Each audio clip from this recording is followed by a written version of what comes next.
and welcome to the news tidbits on Procyon Radio and Television. My name is Nifemi Onibio.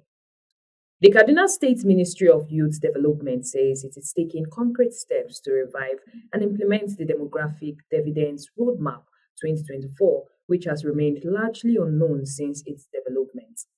This comes as the two-day technical session on joint advocacy strategies ends today in Zaria.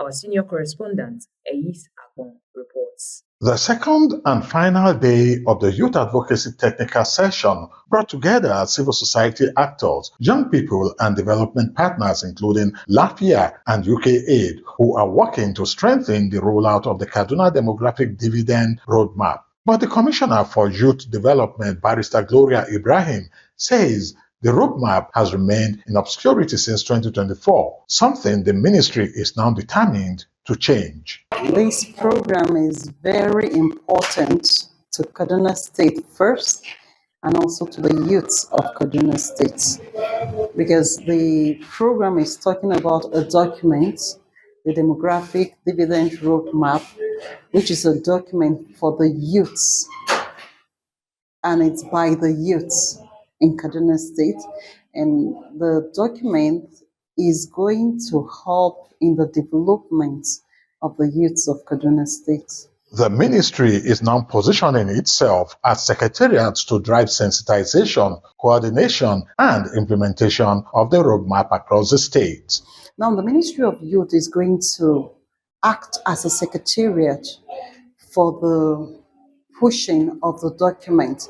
We found out that the document is not well known. The document was developed in 2024, but unfortunately, there is no publicity, there's been no sensitization, and the document has been in obscurity.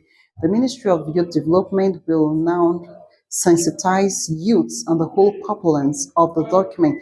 In fact, we're going to go further than sensitizing youths. We intend and hope to have desk officers in the ministry and in our local government that will help push for the implementation of the document. And we'll be working with the Office of the Deputy Governor, who is the coordinating agency for the development of those documents.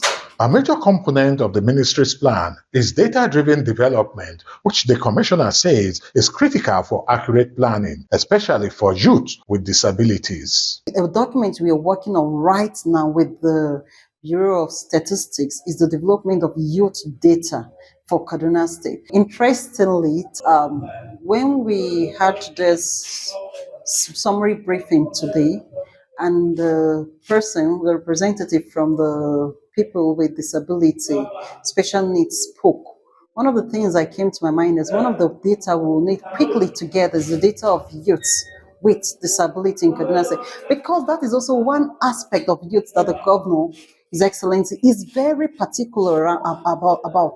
So we will need to get that data for effective development and empowerment of this group of people in the states. Today's closing session featured two major presentations. The first one, developing advocacy materials and tools by Danjuma Dangwa Abbas and Isha Kugoje. And the second one, advocacy briefs for key aspects of the roadmap, coordinated by Usman Idris Abdullahi of the National Youth Council of Nigeria, NYCN, Seth Luke, and Wania Ilu.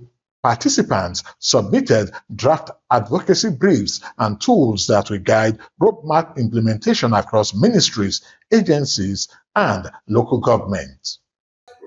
We really appreciate LAFIA and UK Aid and other partners, and also the civil society that came for this program. We can see the document, what they are coming up with from their strategic teams are documents that are workable. And we appreciate what they are doing. This is not going to end here. This is something we intend to push forward and to scale down and to ensure that it is used for the development of the citizens and the youth of Kaduna State by the grace of God.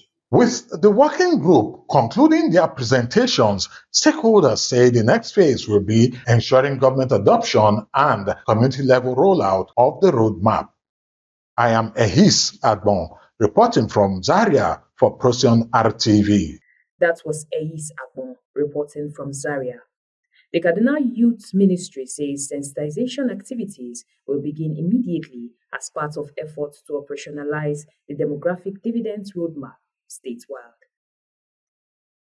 The Christian Association of Nigeria, CAN, has firmly declared that a Christian genocide is actively unfolding in the country, a position the body insists it will not retract. The assertion was made by the president of CAN, Archbishop Daniel Okoro, at the opening ceremony of the fourth quarterly National Executive Council meeting of the association in Jos, Plateau State. The high-profile event hosted by the Plateau State government brought together senior church leaders from across the federation.